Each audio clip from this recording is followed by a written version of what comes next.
and Maguire, right? There's nothing Yep. fancy about the pronunciation of your name. Okay. I mean, thank you for saying that because the amount of times people have misspelled and mispronounced both my first and last name my entire life. How do they So, do that? oh my God. Yeah. So tell us some of the funny things that people call you. Mostly I get Kyla instead of Kayla, which is like, no. Like when I was a kid, I was like, all right, fine, sure. Because there were way less people named Kayla in general, let alone Kaila. Right. But now I'm like, come on. Like that's not you say Layla. Layla is spelled Right? Laila. Like it's the exact same thing. I've It's not gotten hard if you learned phonics. yeah, exactly. I've gotten Kaila where I was like, wow, you're like throwing a whole other element in there. Like you're overanalyzing. Let me help you. Right. It is just Kayla. And then for Maguire, it's mostly misspellings, not mispronunciations. But when I was teaching in California, I for the first time I was like, oh wow, I could see that, but I would have never thought about that. I got Magire.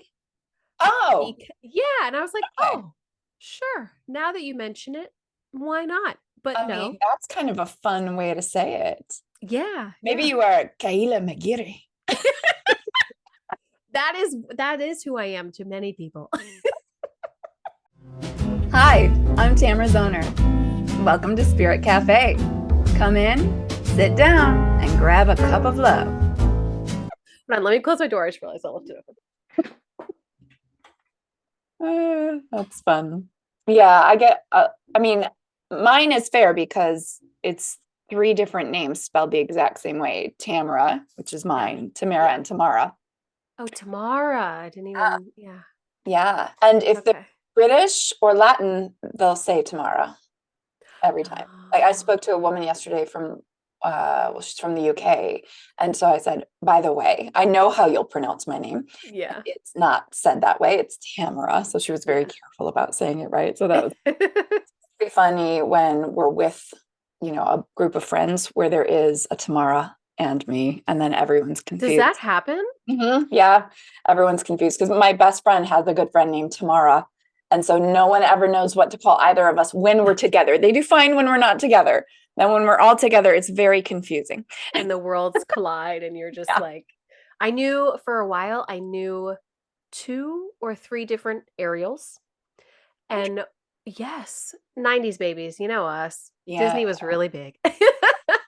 One of them was Ariel, and the other one was Ariel. Ariel. And then there was a third one. Was it Ariel? And I was just like, you got. I mean, I'll do it, but I would always be so self conscious that I was going to say the wrong pronunciation to the wrong person, and I would overanalyze, like, okay, like say their name right. Because also, like, as someone who always has their name mispronounced, I Yes. feel like I make a diligent effort to spell other people's names correctly and Right. pronounce them I correctly. feel So that. I give myself anxiety, shocker, about it. But it just like it means something to have someone say your name right. It does. I think it's really important. And I often will ask people, if they have a nickname or they introduce themselves and people will say, oh, would you go by this? And they say, oh, I don't care. Just call me whatever you want. Worst answer. Do not tell me that. Do not tell me Me that. either. So I always say, but what do you call yourself? Oh, that's a Like good. when Mm. you like stub your toe or drop something or do something like God that. damn it, Kayla. Right? Because it's funny, I don't love my middle name. It's Sue, but when I am really like doing a bonehead move, I'm like, "Damn, Sue Zoner, what are you doing?" Mother is in my head. So that's actually my mother-in-law's middle name. And I've always kind of wondered how she felt about that just because it's like it's so short. I think that's really where it gets me where I'm like, "Oh, that's it. You already said it. It's I over." I don't even know what that name is for. Like my everyone else in my family is named after somebody for their Right, middle name. right. And Yeah. my name has nothing to do with any family member ever. You should can you inquire? Can we ask I about think this? my mom was avoiding a name catastrophe because for some Mm. reason my dad wanted to call me TJ, which I know Like, TJ or two, they're fine, but they're boys, first of what all. was your middle name gonna be then? I think they were just gonna call me TJ. Oh, Maybe Tamara Jean because my mom is Mary Jean, okay. which wouldn't be much better than Tamara Sue because my mom is all about nicknames, and so she just wanted to call everybody by a nickname. So I was Tammy Sue, which I hate. Like No. nobody calls me Tammy unless they knew me Oh, graduated. yeah, in the before times. Yeah, Yeah. in the before times. And so it's yeah, so oh, I don't know. It's just horrible. Yeah, that's whoo, girl. Yeah, I don't envy you. However, my middle name is a color, and because it's my mom's maiden name's Green. Oh, And yeah, and that used to be a source of confusion for children and adults. And of course, for kids, it would come with like green, like the color. Ha ha. And obviously, there came a certain point where I realized, like, oh, that's why I have that name. It's my mom's maiden name. Like, that's actually kind of cool. it, But I definitely didn't like it for a long time, only just because it was a source of just like, again, every single name that I was born with, just some sort of mispronunciation, misspelling, confusion. Because also, it's literally green like the color. There's no E on the end. It's okay. Green. So it's just So, like, is that your mom's favorite color? Or like if it yes. were blue, I mean, or rose, well, it's not even my daughter anymore because they're trans, so it's his, so it's not really his middle name anymore because he's changed his name. But it was Rose as a middle name, and that is kind of a color, also Yeah. and A also an very aunt's nice name color on flower. my ex's side. So You know, names is sorry, we're getting off topic, but we've gone on a total tangent. I've got a whole episode about baby names on my podcast, and ended up talking about middle names and like family ties. It's very so much deeper than we really kind of give it credit for, and in good ways and bad ways. Right. It is actually. And for my kids, because they're French as well, in the French tradition, it's two middle names, Whew. right? So they've got a middle name from both sides of the family, and Wow. their full names will never fit on passports. So I think I tell most people this. So Maguire is my maiden name. I do everything by my maiden name because I just feel like that's who I am, like to my core. I am still Mhm. Kaila Maguire. Yeah. But my married name is another name that I just like don't really like to publicize. But being the child of divorced parents, I couldn't pick which name to drop. So I have two middle names now too. Ah, I I have did that four too. names. You I did that too. So legally, Zoner is so it's Sue hyphen Zoner. And then I don't use my Mm. married name. I'm divorced, but I Yeah. don't use that name Yeah. for anything but legal purposes and as my Yeah. kid's mom.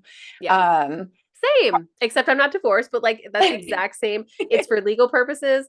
It's honestly, I knew I was going to be referred to as Mrs. my husband's last name for the rest of my life, especially being in the military. oh So I yeah. was like, you know what? It might as well be correct. I've had to correct people about my name my entire life. It'd be nice to just like get a little break and have them call me that and be like, yep, that's me. You're Yeah. correct. Easy, nice and easy. Oh, my married name is not easy to pronounce. Well, it should be, but it's not, but I'm not going to share it because that's my, 1 degree of separation from my kids. So when I talk Yeah. about them or I talk about my, marriage, Yeah. then they're not like as if my podcast is, going to go viral, but you never know. No, I I would, feel the exact same way. I would like to have some sort of not anonymity, but just a little piece of privacy left, especially yeah, yes, being someone yeah, like my husband didn't choose to do this podcast and kind of like put my stuff and my name out there like I have and my son same thing. So yeah, right. I'm right there with you. Like you could I mean, of course, this is all googleable. You could find my legal last name Same. in 2 seconds if you really want to. But if you really want to, you might want to re-examine why you're doing that in the first place. Exactly. Yeah. Really. Maybe you should be looking inward. That's always the answer. You need to be looking inward and mind your own fucking business. Sorry, can I curse? That's okay. Typically, we're PG-13 on this podcast, but if a word slips out here or there, I don't Mind even know how your much of what this was I'll be it? putting. Mind your beeswax. That's Yeah, what mind your we used to say. beeswax. But yeah, Darn. sorry. Here we go. Here we go. All right. So, welcome to Spirit Cafe. I know we've been talking for like 15 minutes. Why don't you just give us your intro and then we'll just keep going on like we have been. Let's do it. So I'm a talker. I always got chatty, like written in the comments to my report card. And but that's not my name. My name is Kaila Maguire, and I am a fellow podcast host. My podcast is called Parent Tell. I started it when I was about 6 months postpartum, and I really just craved, I guess, a digital village. I gave birth in May 2020, so I was extremely isolated and alone in many of my experiences, and I wanted to also go deeper than the surface level parenting motherhood talks that I was having. So I've had that podcast for about 2 years. We talk all about pregnancy, postpartum, parenting, being a human, and trying to raise a human, which is just like mind blowing on a really good day. So that is where I am in the podcasting realm. I'm also a birth educator. That's a little bit newer. I have a birth services called Not Your Mama's Birth Services. And my biggest thing right now is running a birth class. It is virtual so that I can reach people all over the United States and the world, really. And all of my birth classes were canceled naturally. Again, if we Mm, go back to like March, April 2020, everything was right. canceled for everybody. And virtual was not, that wasn't like a second thought, like instinct thought, like it is for us now. Mhm. And so I was left with doing my own research and books. And obviously, I made it through. Like, we're good. My son is happy and thriving, and he's currently at school right now, hopefully taking a nap. Um, but I was really craving that environment and that experience of going to a birth class. And I also wanted real information about what was happening to my body. I wanted inclusive strategies for labor and delivery. And then I wanted real postpartum talk. So basically, all the things that I wanted, I made in my birth Awesome. class. Love So that. that's pretty much what I do. I'm also a former kindergarten teacher, so I do have a degree in early childhood education. So I can also talk about if you want me to help you teach your child to read, I got you. And if you also want me to explain to you why it's not developmentally appropriate to make your child sit at the dinner table until they finish all their food, I can also explain that to you as well. Oh my gosh, so many things that parents need to know that they don't know they need to know that isn't Exactly. taught. And I don't know if I shared this with you when I was on your podcast, but like I'm a very liberal person, and I'm also a firm believer that licensing for parenting would be okay. Oh my God. Yes. Why can't Yeah. you drive a car? And we have to have a license for that, and many other, we can't even fish without a license, for goodness sakes. But we can procreate and and It's be wild. responsible for little lives Yeah. with no education, with no training, with no anything, Yeah. but the fact that our bodies come equipped. And lately, I feel like what I've been encountering is particularly first time parents, because naturally that's kind of who I deal with most for my birth services. But it's like this that I just can't relate with. It's this strange like avoidance or resistance to birth class or birth prep or birth education. I do ultimately believe a lot of that's probably rooted in fear. Hmm. And that's probably where the avoidance comes in, because if you take the birth class, then it's real. It's real that you're having this kid. And it's real that, like, hey, you do need to have some sort of birth plan. You will experience these things in labor. These are the possibilities for delivery. And that can be very scary and overwhelming if it's your first time. So I do Hmm. think that's a lot of it. But I also just fully can't comprehend how there are people out there who just don't want to learn more to be prepared for what's coming for them, which is a whole human being and your body expelling that human being in some way, shape, or form. And then you're dealing with the aftermath while also taking care of a stranger who's just moved into your house and doesn't pay rent. And taking over your life. I am one of those people, I want to know all the things. So Same, I same. read every book I could get my hands on when I was pregnant with my first. And then I had like, I don't think there were such things as apps yet, but there were, the websites that would send you the date, the weekly newsletter, like, oh, your Yeah. baby is a bean size right now. And then Yeah. here's what's going on developmentally. And I wanted to know everything. And I remember talking to my mom one time, and she said to me, I think you're just reading too much. We didn't know these things when I had kids. That's not helpful, mom. Now I understand a few more things about how you raised us because you didn't know.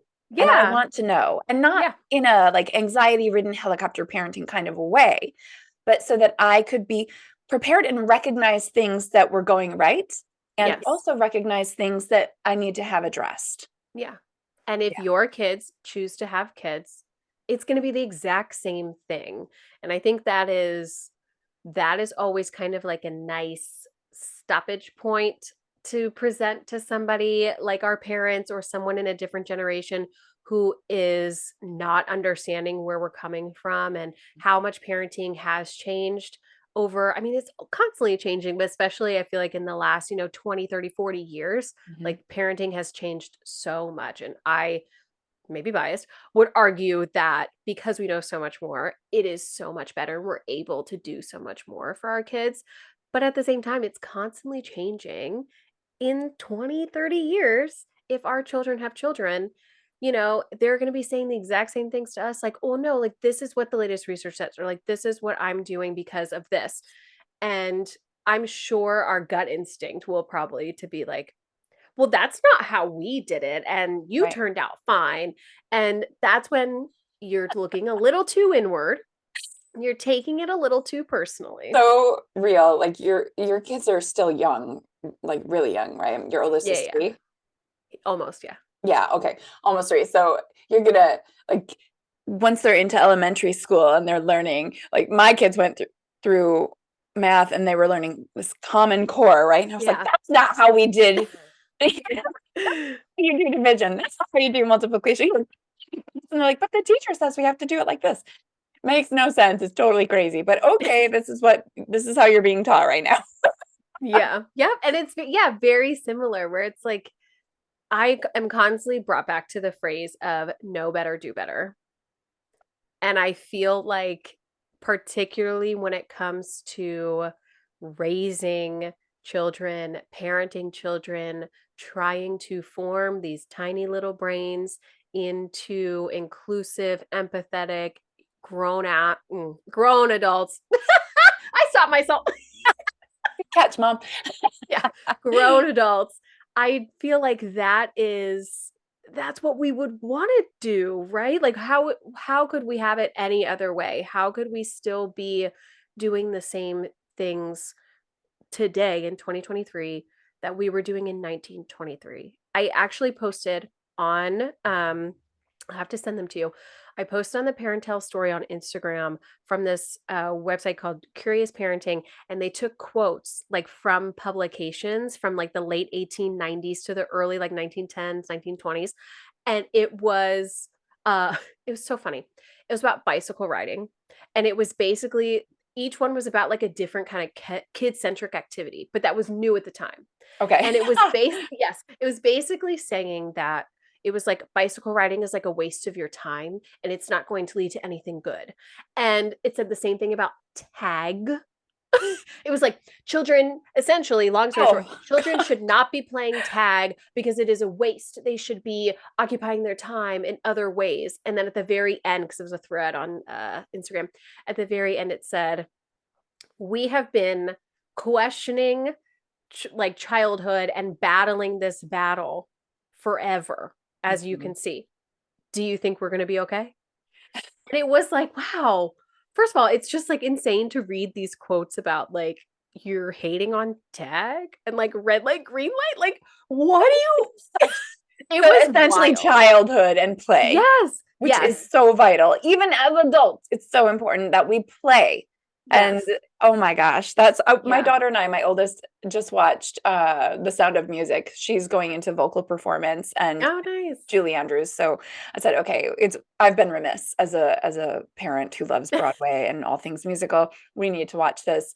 And that is very much about the captain who doesn't want his 7 children to play at all, right? He's like Yeah. raising them as if they're shipmates and have to stand in line. They literally wear uniforms until Julie Andrew comes along and Maria, and makes She's them the play and has fun. fun and Yeah. they climb trees and joy comes back into the home. Yeah. Yeah. And that's what play is. It's so vital for our human experience in this life And from my perspective, from my own spiritual perspective, like we're meant to enjoy life. We're meant to have fun. It's meant to feel good. And Yeah. sure, it comes with some crap, and that's okay. And then we get back into the fun and the play. Yeah, absolutely. And I think it's such a shame, myself included, it's such a shame that as we get older, it can be really hard to access your inner child. It can be really hard to put yourself back in that mindset. But I feel like I'm constantly trying to remind myself, like, it's not that deep. It's not that serious. Like, it's not that serious because it's really not. I just said I was at an appointment earlier. So I'm getting laser hair removal. And if you're listening to this and you're like, oh, I want that, do not get it before you get pregnant. I'm just letting you know right now. Oh, Because so I did that knowing I knew it. I did this back in 2018. Also, when I lived in California and I was just like in a bathing suit more. And I was like, oh, this is like cool. This is going to like save me so much time in the shower. Great. And they did tell me, like, well, just so you know, if you do have a baby because of the hormones, like all your hair is going to grow back. And I was like, okay. sure, great. I'll cross that bridge when I get there. And I crossed it and I'm on the other side. And now I'm like, hey, cool. I'm going to do this again. So, long story short, I was at my laser appointment today. It takes like 15 minutes. Highly recommend. Love it. And I was talking with the nurse after she had finished. And she mentioned something. I used to be a Pure Barre instructor. So I was telling her about this like specific move. And I was like, yeah, I really like that one. It targeted this one area, blah, blah, blah. And she was like, oh, yeah, I really need to get back into the gym. She's like, I got married in November. And I just was like, it doesn't matter. But, and I was like, it doesn't. Like, but it doesn't. Like, don't think about it that in that way or like that seriously. And I use exercise not necessarily for the physical benefits. I use exercise more so for the mental health benefits, Hmm. to help me sleep better. So I think that's also why I was like, girl, who cares? But at the same time, if you're going to do something, you have to think about your intent, I guess is what I'm saying. What Yes. is your intention behind it? If you're going to the gym, we'll stick with that example. If you're going to the gym because you feel pressure to, or because you feel like you've quote let yourself go or something like that, then that's maybe not the best time for you to go to the gym. But if you're going to the gym because you realize how good you feel after moving your body and how important it is, and you are noticing the positive benefits in your body and your mind, then hell yeah, keep going.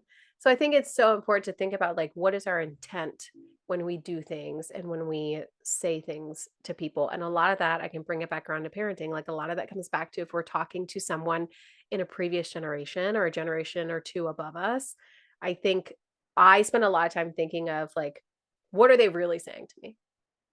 And a lot of it comes back to they think that what we're saying to them is, well, you did a terrible job parenting.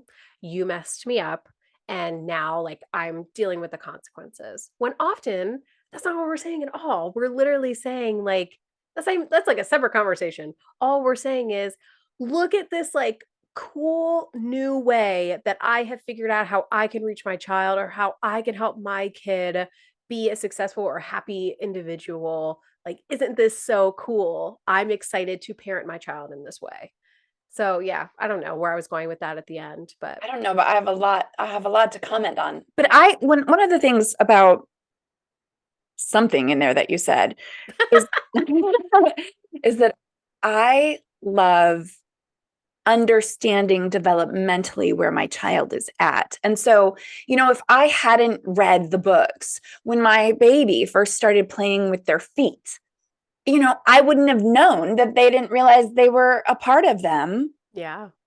and that they're just figuring this out, going, wow, it scratched me. Look at what it does, Like, to me, there's so much wonder and awe in childhood that if we know a little bit about it, it can help us tap back into it. And I think that was the point you were talking about, like that wonder of childhood, and Yes. and we were talking about playing, and play is beaten out of so many of us through our parents, or like for me, through my marriage. Mm. He's a very serious man and traditional European I was French gonna say old sounds school. very, very French, very European. Yes. As soon as you said serious, like I Yes. I love I love France, no shade to France. I know many lovely French people, but I never felt more American, or I never realized like the stark difference than my first time in France. I was in Paris. It was just myself and a friend. I was 23, and we were riding the metro, and we were just having a conversation, and I didn't realize, just like culturally, we're more animated.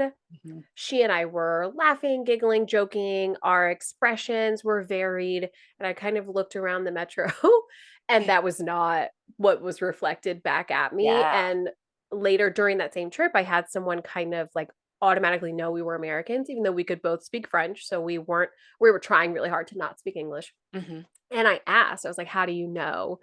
And he was like, because you look so happy and you're smiling.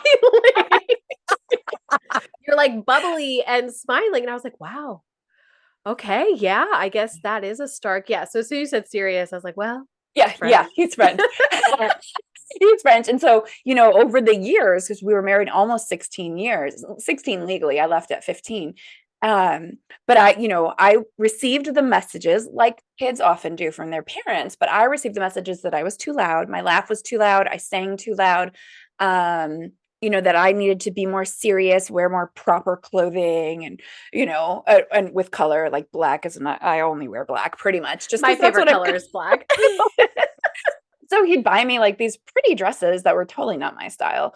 And tell me to, not wear so much makeup because like red lipstick is kind of my jam. And Yeah, I and love over the that years, about I just you. like it was beaten out of me to be who I was. And then when I was getting divorced and the kids and I stayed in Michigan where I'm from, I remember the first winter we were here.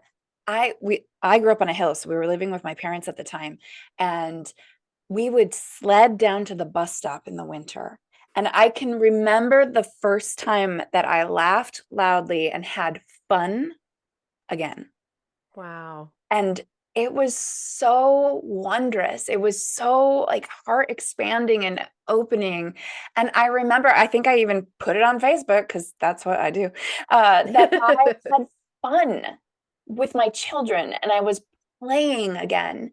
And all that could possibly do was create a better family relationship between Yeah, my three kids and me and them, and yeah, give them permission to enjoy their life. yeah. I recently talked with my therapist about, so she is my individual therapist, but she has so nicely offered to do like relationship check-ins. So she'll do sessions like once every 4 to 6 weeks with my husband and I. And in the last one, it was so we've been having some issues with our parenting styles and how they are different. And especially me being a former teacher, I feel like I do have more boundaries. I am a little bit more firm. And he is the classic fun dad. Mm-hmm. And we were talking, and I was voicing that and saying how like it's really hard to be. I'm the business I'm the business mom. I'm telling you, woo. Sorry, if one slips out, nobody's gonna like unsubscribe, I think. Okay. And Okay. if they do, I'm okay with that. Okay. I'm the business parent, and it's draining on me to look over sometimes and see that he is not the exact opposite, but it's almost like he gets to be the fun person because I have to be, or I feel like I have to be Mm. the organizer, the one in charge, the one who's paying attention to what time it is and where we need to be and who we're going to be with. And I was venting about that. And my therapist said she specializes in maternal mental health and she's a psychologist. And she said that, unfortunately, it is common for the mom to fill this role Mhm. and the dad comes in and he's more fun and he can access that side of him. And my husband's name is Jimmy, and Jimmy and I were talking, and he said something like, well, like I know you want to play with him. And just the way he said it, I kind of like flipped and I was like, are you kidding? I would give anything to be able to access my inner child the way you can, I would give anything to be able to be the fun parent for one day. Like, I so wish I that's kind of why I get resentful. It's because Mhm. I feel like I just naturally have a harder time accessing that part of me. And it's partially because my role since the day my son was born was just the more quote serious one. And it is really hard, therefore, to like make a mess on the floor and not paying attention to the time and just like crawl around like a bear, like my son wants me to. And my therapist lovingly, I love her. I've seen her for just over 2 years. She also has started to point out that there are different ways that people play, Right. and it could just be that I don't want to play the way my son wants to play. So while I've been trying to like play with him more and also honor how I would like to play, and Mhm. I just happen to be like, no, I don't really want to be as like physically aggressive type play. I would love to do more like fine motor, like let's color, let's build something, let's play Oh, with Play-Doh. I'm more of that type of player. So I've been working on just trying to access my inner child more and play with my son more because he loves it. And I just read this article that they surveyed uh oh my god, I almost cursed again. I swear. you know what? I swear like a trucker off mine. How you're doing this. I'm like having a visceral reaction. All right. Content warning, people, there may be swearing. I'm just gonna It's let all in Kayla go. good. It's how I express myself, okay? So is this how you play? Well, Maybe maybe swearing it feels is. playful for you, you know? Because that was my next question is like, well, how do you play without kids? Do you play in your life? So that is something I am trying to bring back. I definitely go through stages, or I guess phases, where I'm more in tune. I'm making time to play more. And I feel like I went through a dry spell, if you will, over the last couple months. We just moved here to Virginia in July, and it was just go, go, go crazy. But starting in 2023, I know people apparently have very strong opinions about the word resolution. So if you hate that word, then don't use it. But one of the promises I made to myself for this year is to one, be kinder to myself, to keep the promises I make to myself, and to Important. also just make more time for myself. And so, one of the things I just did last night, one of the things that I love to do is I actually love to color. And I have a bunch of like adult coloring books. I actually have two coloring books that are like curse word coloring books. I love it. And I have just been making a point to, after we put our son to bed, most time we're just watching TV and we'll be scrolling on our phones, but I'm making the point to put down my phone. I don't want to be on my phone, and I'd rather watch a show and color. And it's been so nice to kind of just remind myself, like, oh, this is what you like doing. And also, it's like, it's okay to not play the way other people play. It's okay to have like my own style of play. And I feel good. I mean, I feel like in less than a week, I've colored 3 pages from that coloring book. And, it's not like a kid's coloring book, like it's much more detailed. So yeah, I feel like I'm trying to by trying to play with my son more, I'm also trying to re-identify what do I like to do when I play? What is my play style? What is something that I like? And it is funny because, as a kid, oh my God, like I love to wrestle. I love to like crawl on the ground and do all that stuff. And obviously, at some point, it was like taken away from me, or I was given the signal that I wasn't supposed to do that anymore. And I feel like we don't have time, can't even get into the fact that like that is said to women and girls so much more, especially as young as children, than it is to boys. I was just having that discussion with my husband yesterday. So I'm really just trying to figure out, the way I like to play has changed, obviously, but do still need to play. So what is it that I Yes. like to do? And right now, I would say it's coloring. I love to color. I love that. And I would say go ahead and color some kids' children Oh, I've books thought too. about it.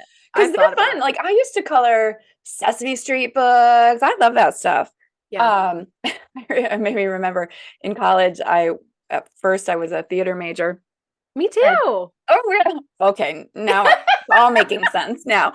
And one of the things that we had to do was actually do something, right? So not act like you were doing the thing, but do the Yeah. thing. And one girl sang a song and was very theatrical. I brought my freaking Sesame Street coloring book and a box of Crayola crayons, and I sat on the stage and colored a picture of Oscar the Grouch. Oh my gosh. I I aced love that that. assignment, and it was so much fun. And I think you're right, especially as parents, especially of young kids, because it's so hands-on. We we set ourselves aside, and this is how when I look back, I set myself aside for my kids, which to some extent we have to do, right? These are helpless little things that need our care and attention constantly in those first few years. And then, of course, I had a husband who wasn't particularly supportive. So I also set many parts of me aside for his comfort. And Mhm. so when I was finally leaving the marriage and my oldest was 9 years old, I didn't even know who I was. And what I caution parents today, and women especially, because men don't do this as much as we do, right? They do not, They because do not. also they weren't given these messages the way we were. Right. And they didn't receive the message that they're supposed to stop everything Mhm. and turn their life over to their children. They get to Yep. keep going to work, and some women do too. But then we're still doing most of the home stuff, Yep. even if we go to work. Yep. So aside from my sister, I'm going to give my brother-in-law some credit, man. He does the cooking. He's amazing. My sister really lucked out. But so but most of us, it's like everything falls on us, Yeah. even if we're also working. And so who has time to play? Yeah. But if we don't, we lose our zest for life, and our kids don't get to see who we are.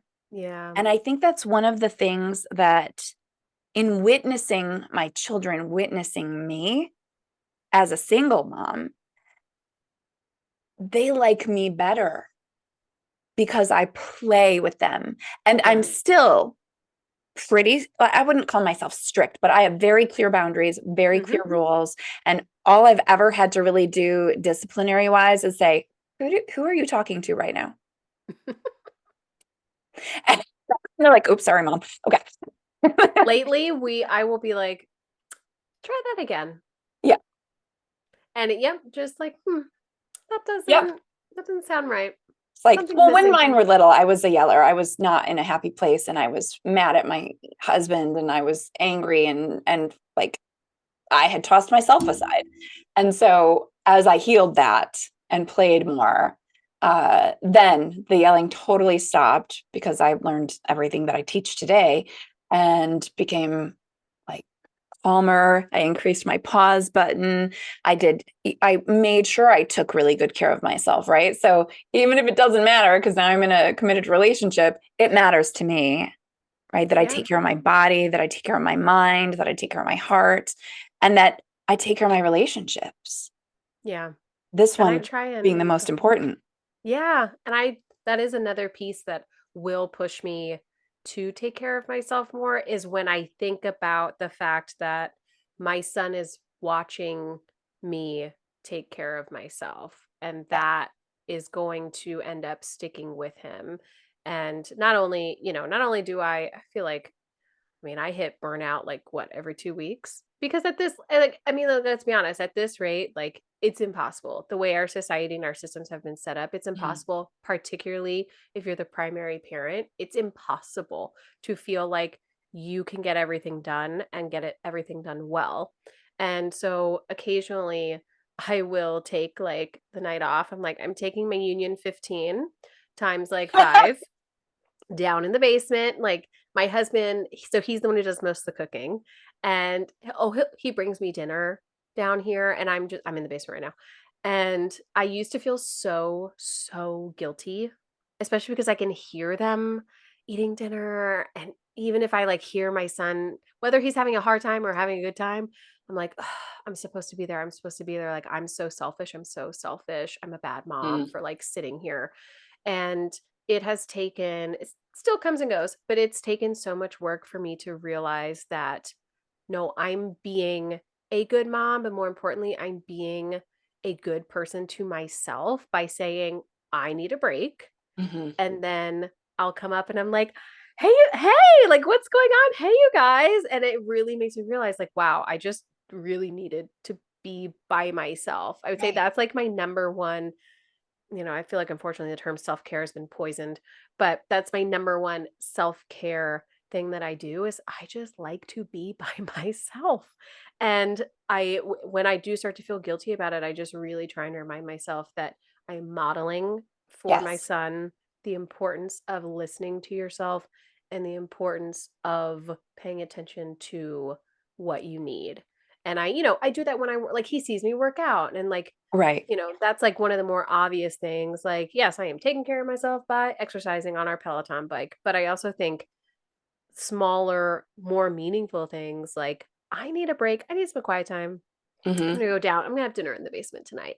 That matters so much as It well. does, because I always say, well, I mean, to myself, to other parents, parenting is show, not tell, right? Your podcast is parent tell. You tell other parents.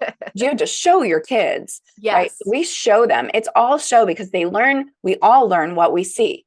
And what you're modeling is what they'll pick up. And that's, Yeah. as an early childhood educator, that they're just sponges right now anyway, right? They're literally soaking in all the programming. And that was one of the things that really woke me up was when I read that the patterns that we witnessed will be the patterns that come out of us around the same age as like when our kids are the same age as we were when we saw it. Yeah. And my mom was a yeller, like a big, scary yeller. And so when I read that, all the dots kind of fell right into place. And I said, oh my God, okay. But the cool thing is I can change my patterns, Yeah. right? So that was when I really went to work on changing my behaviors and interrupting the pattern so that it could be reset. Yeah. And a few years later, my kids didn't even remember that part of me. Yeah. And And that's and something that stops me too is like how how is he seeing me right now? Because I grew up, my parents weren't like frequent yellers, but it was definitely there. And I am pretty sure that's why as an adult, like I hate yelling. I don't even if it's like not negative, even if it's like yell to get your attention, I hate it. Like, and that's probably also why like I'm never loud enough. People are like, I can't hear you. And I'm just like, well, I don't want to do this in the first place. Like, stop making me do it. But so one of my main goals is to not yell at my kid because I remember how I felt when I got yelled at. And obviously, occasionally I snap, and boy, do I yell. And then I feel like a piece of shit right. And then it's after. that vicious cycle of mom guilt. And yeah. And so one of the things, I'll just give you a little tip. One of the things that I know that I teach that I learned when I first got into this personal development gig is I was going through a challenge to yell less and love more from this other blogger who was great. And then I went and did my certification for the first kind of coaching that I do, which is the passion test. And I learned this quote, which I now probably say 10 times a day: what you put your attention on grows stronger in your life. Mm, I was putting my attention on yelling. And mm. so I changed it to I speak with loving kindness to my children. And I put that up in all my hot spots. You know what I mean? The bathroom, by the shoes, Yeah. all my hot spots that would trigger, like, I'm going to be late, you know, or it's bedtime because I'm a Capricorn. I like things in Me a too. timely Oh fashion. my gosh. I don't think I knew that about you. Wait, I'm actually wearing, you probably can't see it. I'm wearing my Capricorn necklace I today. love it. Oh my God. We were total soul sisters.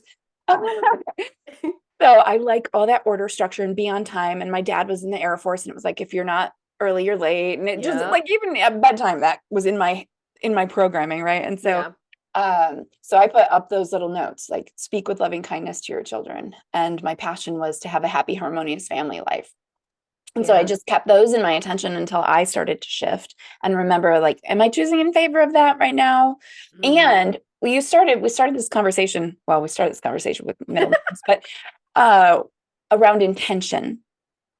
And I set a very clear intention for how I was going to raise my children, which was because I studied child development and psychology in college as well, and read Covey's book, The 7 Habits of Highly Effective Families. Mm-hmm. And of both his habits books, maybe he has more than 2 now, I don't know, it's been a while, but it's begin with the end in mind. Mm. And that was my intention, was to remember to begin with the end in mind. And I'm not just having babies, right? I said to you on your podcast, you want to have a baby, but do you want to have a teenager? And I want to have a fully functioning adult at the end of Yeah. it, right? Yeah. And a good human who's fully capable of taking care of themselves and being a positive force in the world. So that's been my intention, begin with the end in mind. So, my 13-year-old's over there, not now, he's at school, but doing his own laundry. And there are funny things I joke about with him about that too. Like, there's a reason I taught you to do your own socks, you're 13 now. So like bringing humor into it, but also teaching, how do you adult? My Yeah. middle just baked some muffins for the family, and Nice. my oldest is going to be an opera singer, so she gets out of some things. But it's so important that we have intention. So we're running long, so my intention is to wrap this up in the next 2 minutes. But what do you feel, if you can say this succinctly? I know. Now I'm like, crap. I can only say like one No, sentence. I think we could talk like the whole entire day. But how do you feel? What was your intention as a parent before you became one? Mm. And how are you living your life as a parent now? I think before I became a parent, I did have a slight advantage working with 5 and 6-year-olds all Oh, day. yeah. It definitely made me think about it a little bit more, and definitely probably a little differently than maybe people who didn't work with children for their career. But before I had a child, I do think I was a little bit more focused on surface level. And by that, I just mean I would say, like, I want my kid to be a nice kid. I want my kid to be a good kid. Oh, those are two different things. Yes. And now, as a parent, I feel the same way, but it is so much deeper because the definitions of nice and the definitions of good, those definitions have changed. Mhm. When I say I want my kid to be a nice kid, I want my kid to be an empathetic person.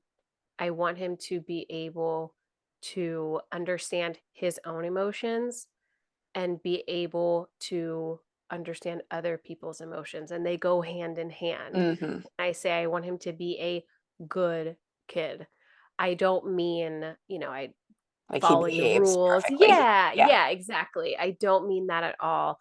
I want him to know how to help people. I want him to know right from wrong and also be able to listen to his own instincts and be able to work with others in an inclusive and collaborative way. So it's changed just to be much deeper and more real and just more important for sure. Yeah. I love it. I really could talk to you for hours more. But tell us where we find you, where we get to listen to your podcast. I mean, I have a lot of grandmas probably listening to the show, and I gotta Well, now say, I feel really bad about cursing. oh, grandma's curse. I learned it from my mom. My kids learned That's it from true. me. That's true.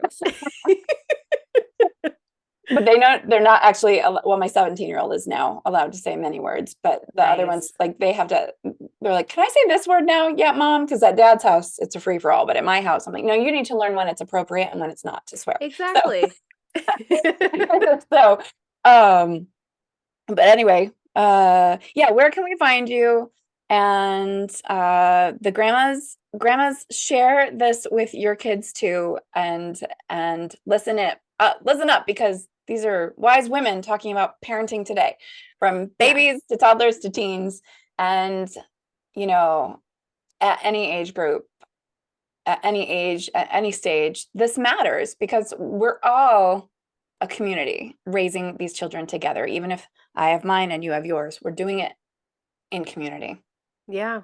And that's been one of the biggest things I have learned in doing the podcast is that you are truly not alone. Like there is always someone out there somewhere going through maybe not the exact same thing you're through, but so similar, or someone just went through it and they can look at you and be like, oh my God, yeah, my kid went through that phase too. Like I'm here to tell you it sucks, but it does end. So yeah, Parentel is available on all streaming platforms. Most people, according to my little chart thing, like to listen on Spotify and Apple Podcasts. So if you do happen to listen on either of those, make sure you hit the follow and the like and the review and all that stuff because it just helps more grandmas, more parents, more soon to be parents get the goods. And you can find me on Instagram at ParentTell. My birth class is notyourmamasbirthservices.com. And that Instagram handle, if you are getting ready to expect, or if you know someone who's expecting, is Not Your Mama's Birth. Beautiful. Thank you. I love it. Your Instagram page is great, by the way. So good. So I'll include all that in the show notes. It's been such a joy having you on. And for all of you, please do what she said for Spirit Cafe too. Like, rate, review, subscribe, comment, yada yada, share, yada yada. It's just like what we call God on this podcast, yada yada. Do all the things. I was just going to say thank you from one Reformed Catholic to another. I really wish I'd recorded that part of our conversation. So good. So I appreciate you. I can't wait to have you back and talk to you some more. Just, I don't know, meet up for a cup of coffee somewhere sometime. Exactly. I would love it. Oh my gosh. Awesome. Thank you so much. And I'm going to hit the end button. Goodbye, Spirit Cafeers. I will see you next week. Thank you for joining us on Spirit Cafe. Please leave all comments on our Spirit Cafe Facebook page or in the comments below our YouTube videos.